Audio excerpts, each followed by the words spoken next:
More than 8,000 firefighters are battling flames in Northern California as wildfires that have killed dozens of people continue to rage. The fires are the deadliest in the state's famous wine country since 1933, and officials are warning it could get worse. A fire needs three things: fuel, oxygen, and heat. Firefighters often talk about the fire triangle when they're trying to put out a blaze. On a hot summer's day when drought conditions peak, something as small as a spark from a train wheel can ignite a raging wildfire. Sometimes, fires occur naturally, ignited by heat from the sun or a lightning strike. However, most wildfires are because of human carelessness, such as arson, campfires, discarding lit cigarettes, not burning debris properly, playing with matches or fireworks. It is not yet clear what started the fires in California, but officials say power lines blown over by strong winds could be the cause. Once it's started,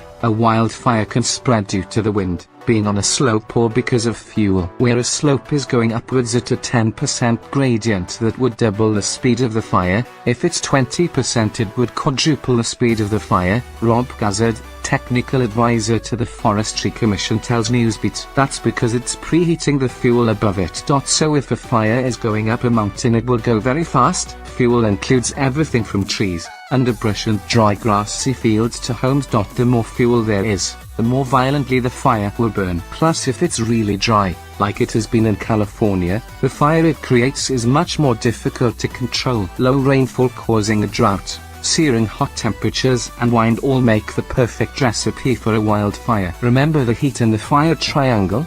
The sticks, trees and underbrush on the ground get hot from the sun, then very dry. As it gets even hotter, those fuels can ignite, and that's why wildfires tend to rage in the afternoon, when temperatures are at their highest. It's all about removing the fuel because you can't control the weather. Fire experts use wildfire prediction tools which look at the wind speeds, slopes, the fire's direction and fuel to work out how to put out the blaze. You go hours or days ahead of the fire and remove anything that can fuel it using bulldozers, tree harvesters, hand tools, says Rob. You then create a fuel break, basically a big trench, around the whole of the fire. Then you can win and suppress it really effectively.